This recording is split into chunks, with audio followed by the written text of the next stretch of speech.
artinya adalah jalan orang-orang yang terdahulu, orang-orang terdahulu yang diberi nikmat dan yang disesatkan. Yang diberi nikmat dan yang disesatkan itu adalah jalan orang-orang terdahulu, artinya berdasarkan dari khibrah orang-orang terdahulu. Artinya yang bisa kita ambil dari sini adalah belajar dari pengalaman, belajar dari khibrah. Kita tingkat pertama punya khibrah, mungkin kita menjawab soal ujian, oh seperti ini, oh seperti ini. Kita menjawabnya dengan simple, singkat. Tapi ternyata waktu imtihan natijah turun, kita lihat nilai kita, oh kok nilai kita pas-pasan. Dengan kita belajar dari khibrah tingkat kedua, oh kita jawab soalnya dengan panjang. Ternyata natijah turun, nilai kita naik sedikit. Itu belajar khibrah dari pengalaman diri kita pribadi dan pengalaman orang lain. Otomatis pengalaman orang lain adalah dari mantuknya hadil ayat ya. Mantuknya hadil ayat kan pengalaman dari orang lain. Pengalaman dari sendiri seperti Thomas Alva Edison. Siapa yang kenal? Thomas Alva Edison? Kalau ada yang kenal, saya acungi 2 jempol.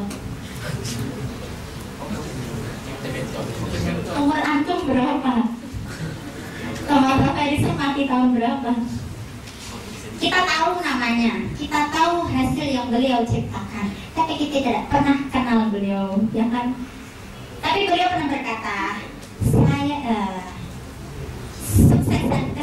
kesuksesan Thomas Alva Edison, penemuan bola lampu, ilmuwan terkenal, penemuan bola lampu, beliau itu berkata, saya tidak gagal, tapi saya telah menemukan 1000 cara yang salah. Beliau sudah mencoba 1000 kali, 999 kali percobaan tajribah 999 kali, tapi gagal. Ketika percobaan ke-1000 berhasil. Berarti itu tadi kalimat beliau adalah, saya tidak pernah merasa gagal. Padahal udah 999 kali beliau gagal. Dalam arti sebenarnya beliau gagal, tapi beliau tidak pernah mau disebut orang gagal. Karena dalam kegagalan itu beliau menemukan 1 cara salah. Artinya apa? Pengalaman. Dari cara yang salah itu diperbaiki lagi, cara yang salah itu diperbaiki lagi, akhirnya akan menuju ke kesuksesan. Dan itu Thomas Alva Edison, kalau nggak kenal ya baca buku. Belajar dari pengalaman juga. Pengalaman dari imam madhab. Dari 4 imam madhab, Imam Syafi'i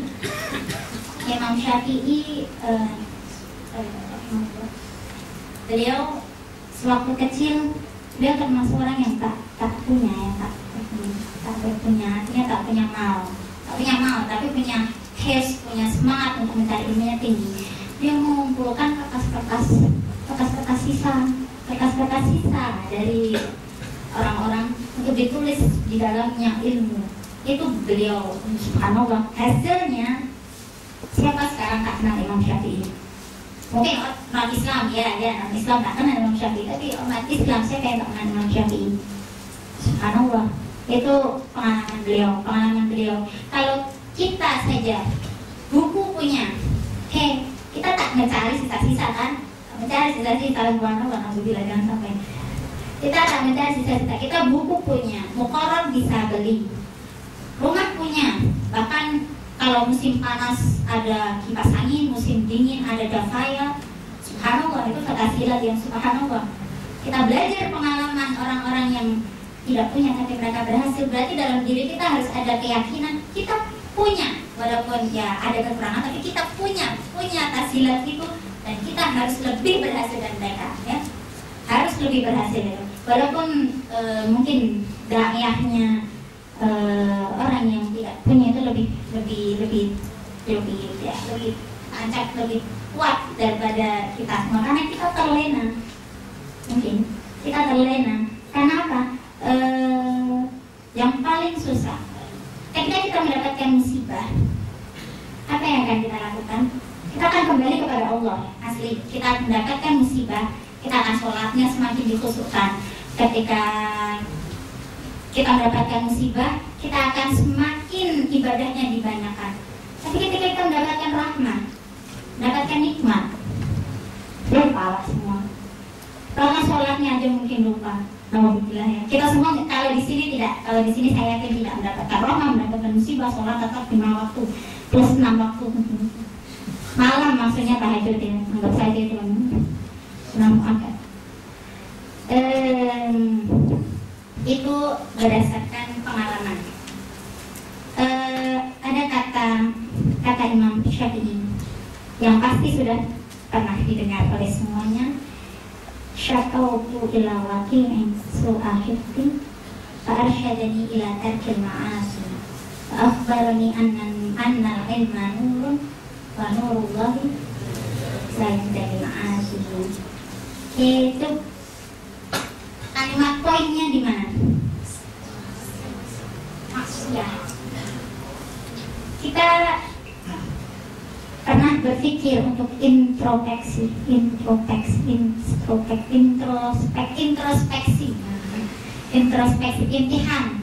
imtihan diri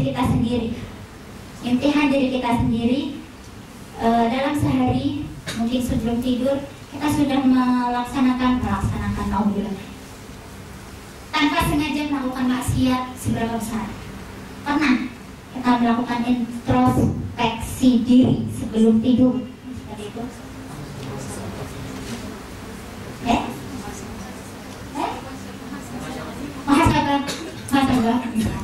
Muhasabah, iya, introspeksi muhasabah diri. Kita harus berusaha melakukan seperti itu kalau bisa sesering mungkin. Walaupun mungkin kita tidak bisa setiap hari, bisa melakukannya seminggu. Seperti dalam organisasi itu ada evaluasi, evaluasi apa kekurangannya ini, apa kekurangan ini, apa kekurangan ini. Belajar dari pengalaman kekurangan tiap hari itu, tiap evaluasi itu, kita akan menjadi lebih baik selanjutnya. Ya, seperti ini kata Imam Syafi'i, rahimahullah.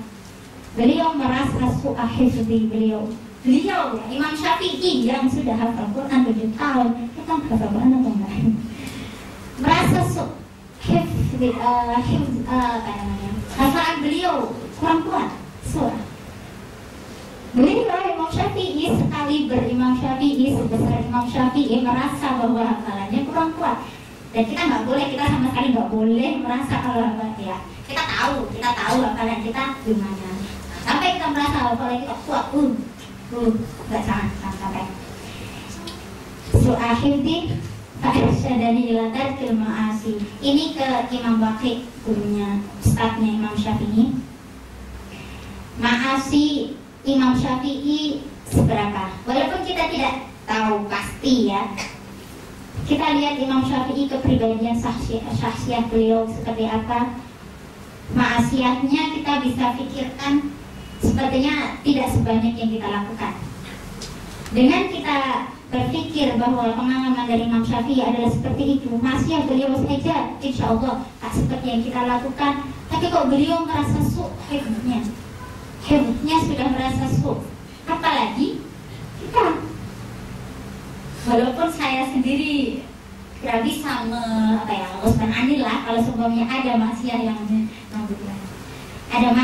ada melekat dalam diri saya. Terus yang kita lakukan apa? Ya cuma taubah dan melaksanakan diri, mengintrospeksi diri, muhasabah diri tadi ya.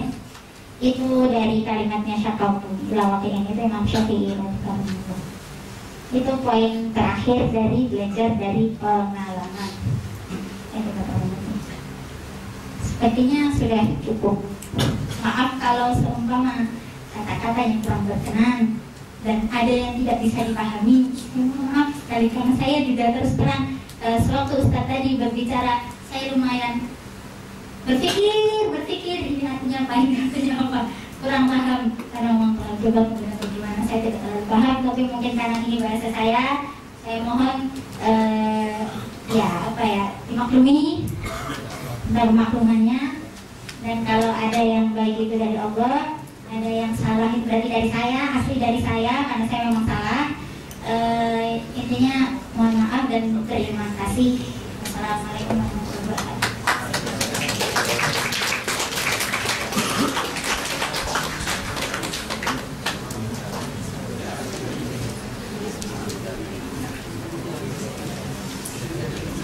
Thank you to Saudari Maulati.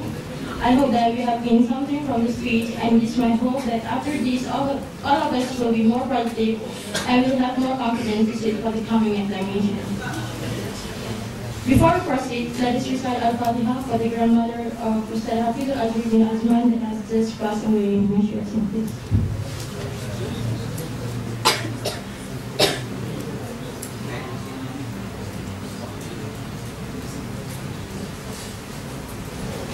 Brothers and sisters, now I would like to open the floor for questions to both our guest speakers. Please specify to whom you are going to ask the questions.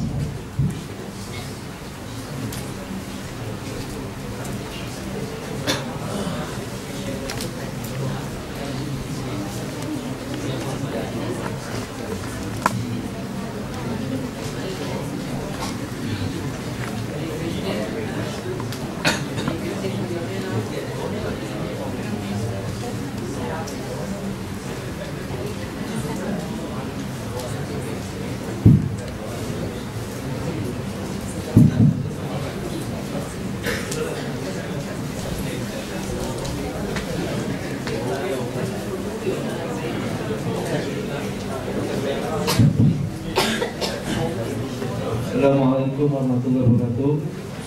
Nama saya Dasuki bin Haji Selamat. Sebelum itu saya ucapkan terima kasih kepada doktor dan ustazah kerana sudi memotivasikan kami semua. Okey, saya nak tuju soalan ni kepada ustazah sebab dia pengajian agama. Sebelum itu saya patut itu orang Malaysia maklum kepada pelajar Indonesia. Sebab apa?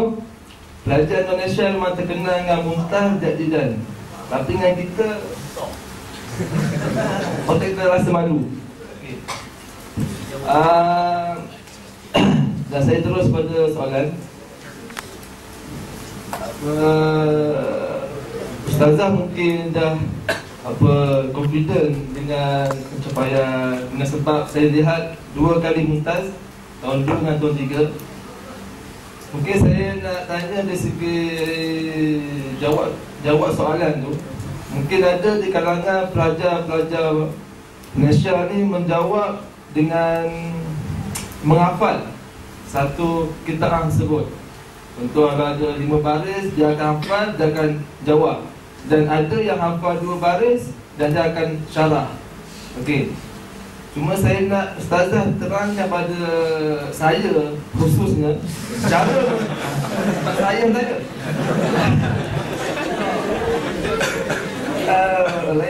dengar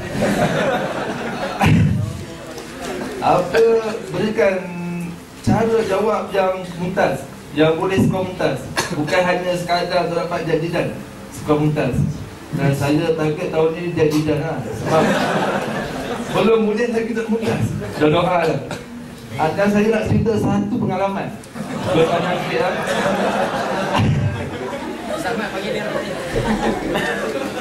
Okay, jadi saya masa itu melihat keputusan bersama pelajar-pelajar Indonesia dekat kuliah. Di situ saya tahun pertama. Dan saya nak lihat keputusan saya. Masa itu ramai pelajar Indonesia.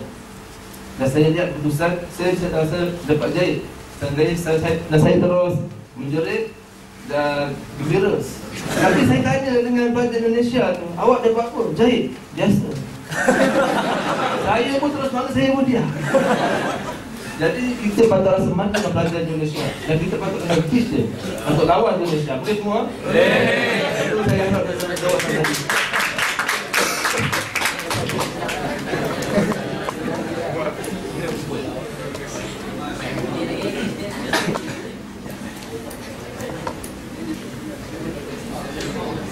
Bismillahirrahmanirrahim. Assalamualaikum warahmatullahi wabarakatuh. Ini hari semua komisi Perubatan Tinggi Islam.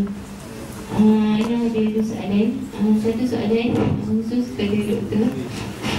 Ada macam mana doktor sendiri menghandle antara akademik dan juga persatuan. Kalau perasan lah, waktu tahun 1 doktor dapat test, tahun 2 dapat digital kan. Adakah ada kaitan tentang penurunan tu ataupun sebenarnya tak ada kaitan pun? Persatuan bila kita melibatkan diri dalam persatuan tu akan mengefek akademik kita. Dan yang kedua, soalan yang kedua kepada kedua-dua panel, selalunya, ni pengalaman Nana sendiri, selalunya bila satu masa kita dalam tempoh untuk study, dan study, kita akan berada di satu tahap di mana kita lost. Kita akan jadi macam tiba-tiba blur something kan. Rasa macam mungkin kat situ satu ujian kan. Nak kata orang nak letakkan bahawa kita bukanlah study hebat sangat kan. Tapi bila masa datang satu tempoh masa yang kita blur dan lost dan hilang tu, apa cara yang paling cepat ataupun tips paling cepat untuk kembali balik back on track lah orang kata, kembali balik kepada jalan yang sepatutnya kita lalu. Jangan terlalu leka dengan kekeliruan yang berada dalam hati kita lah.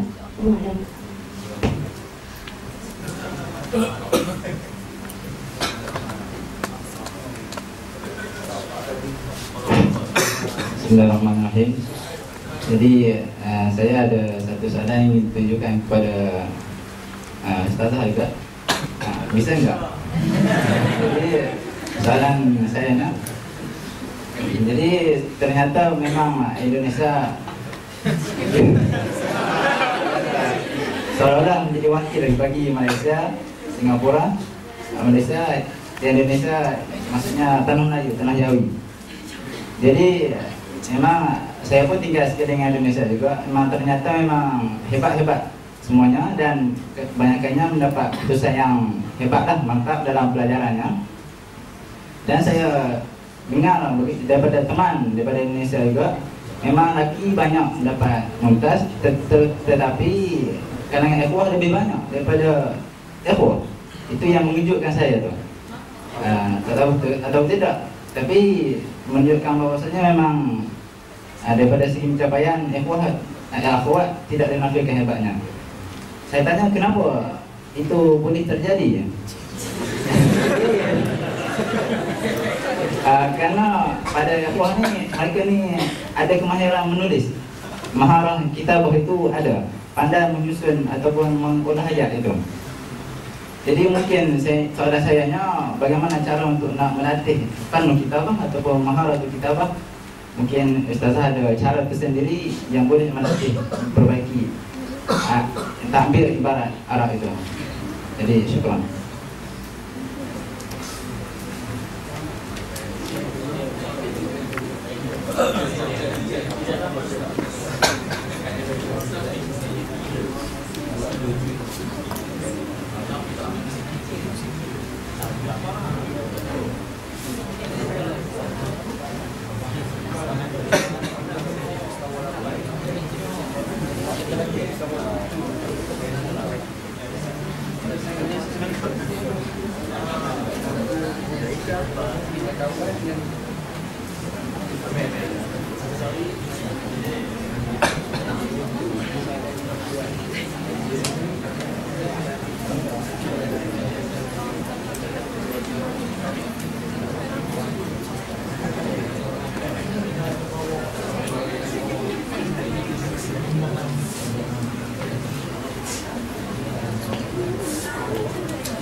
Assalamualaikum warahmatullahi wabarakatuh.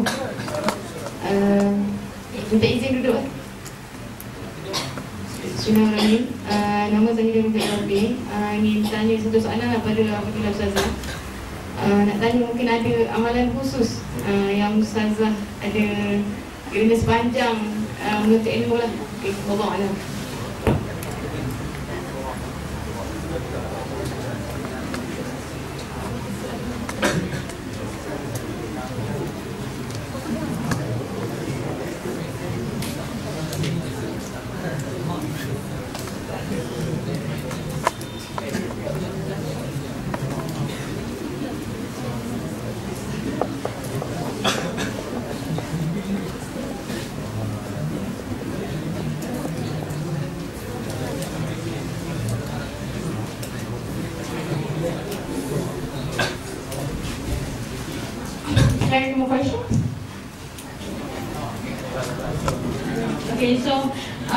we can proceed with answers.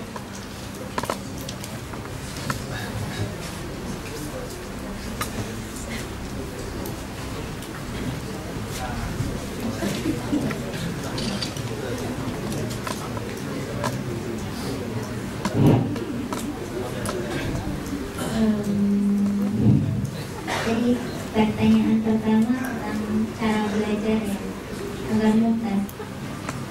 Jawabannya lari.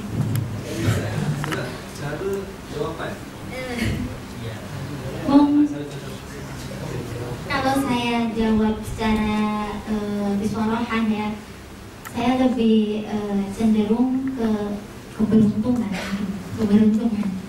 Artinya saya merasa tingkat 1 termin 1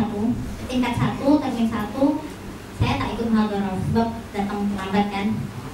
Kemudian jawab soal, waktu periksa, waktu imtihan saya jawab bukan asal-asalan, saya selalu letterlock dengan buku tingkat 1, letterlock dengan buku, walaupun letterlock ya kata per kata ambil dari buku,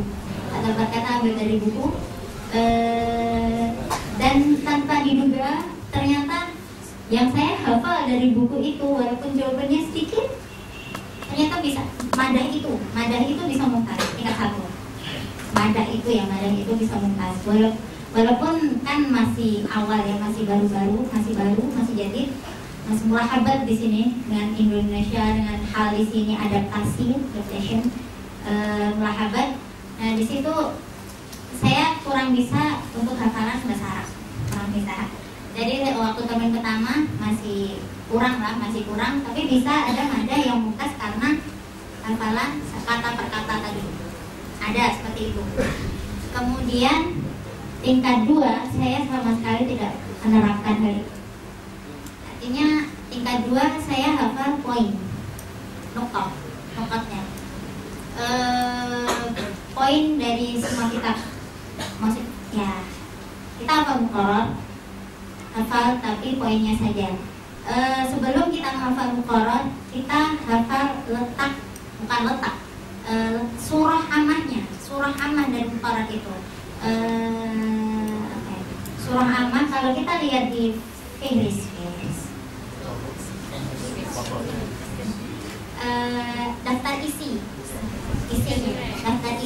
kita bisa lihat daftar isi semuanya seperti kita lihat bagan khariqatul ain. Itu contohnya saja. Kita bisa lihat seperti bagan. Dari situ kita bisa menentukan nuktahnya. Nuktah dari setiap bab, setiap bab pasti ada subbab. Ya, far'on dari bab ini.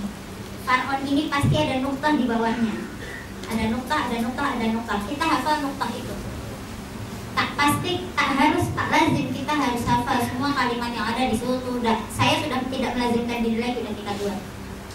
Hanya hafal nuktahnya, kemudian kita takbir sendiri. Takbirnya tingkat 2 terus terang masih acak-acakan. Tapi saya yakin doktor kalau di Banat ya, tak tahu kalau di Banat. Kalau di Banat, doktora insya Allah akan membenarkan walaupun bahasa kita acak-acakan. Al-Muhim ada alaqahnya, ada alaqah dengan ijazah sahihah ya. Ada alaqahnya. Insya Allah dibenarkan, insya Allah. Walaupun takbir kita mungkin kurang bagus. Itu tingkat 2. Karena mungkin kita udah ta'awud, walaupun saya tidak mengakui kalau takbir saya bagus gitu. Tapi setidaknya ahsan min daripada tingkat 2. Seperti itu. Waktu saya tingkat 2. Ketika udah tingkat 3, sama seperti tingkat 2 saya sudah tidak lagi sudah tidak lagi menggunakan kata per kata dari buku. Kecuali kalau kita nukil seperti dalam bahas, kalau kita mengambil nakal dari qaulu syash, harus blok, ya, harus kata per kata.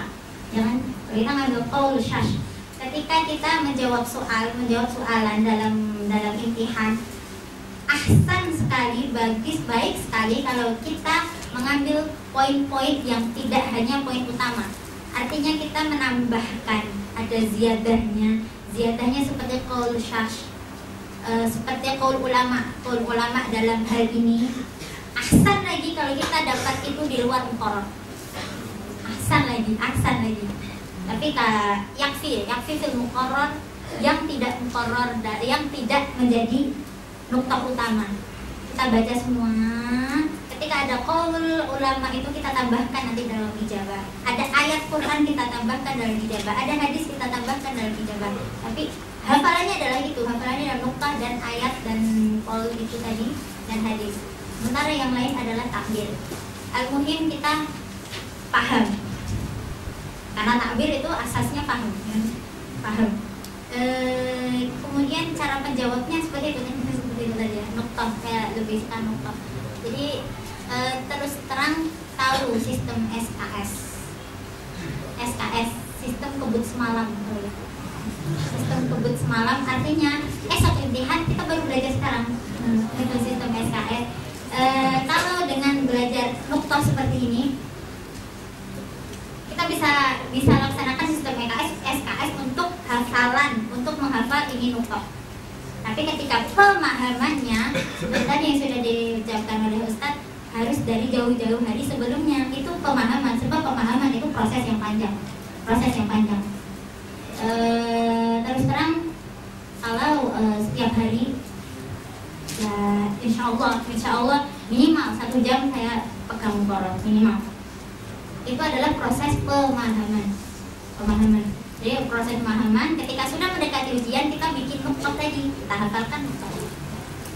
Walaupun tidak pasti kita bikin ya, tapi mungkin kita bisa tandai dalam kitab. Artinya kita menghafalkannya nukta. Itu cara belajar. Kemudian yang kedua, cara melatih pada takbir dengan tadrib, latihan bukan hanya dengan baca. Artinya dengan kita membaca banyak sumber berbahasa Arab asli, pasti kita sudah semakin banyak ini mufradat, semakin banyak fanu takbir dalam pikiran kita dengan semakin banyak membaca, kemudian kita latihan menulis. Waktu tingkat pertama, karena saya belum bisa fanu takbir, kitab saya salin sepenuhnya termasuk dalam takbirnya. Tapi itu fanu menulis, jadi hafalannya ditulis. Kita udah lihat buku, kita sudah hafal. Esok imtihan. Sekarang kita imtihan diri kita sendiri sebelum imtihan yang sebenarnya. Kita tulis semua yang ada di situ, yang ada dalam pikiran kita, kemudian kita cocokkan ke buku. Itu nggak apa-apa karena kita belum imtihan yang sebenarnya kan. Intinya latihan menulis. Pertama latihan membaca, kedua latihan menulis. Dengan sendirinya fanu takbir kita akan ahsan, makin baik. Kemudian amalan khusus apa ya? Mungkin anak sarankan itu zikir pagi petang aja. Zikir pagi petang. Terus sebenarnya menghafal Quran itu menambah daya ingat kita, menambah ketajaman otak kita. Insyaallah. Hafal mungkin kalau teman saya ada yang bilang menghafal Quran sewaktu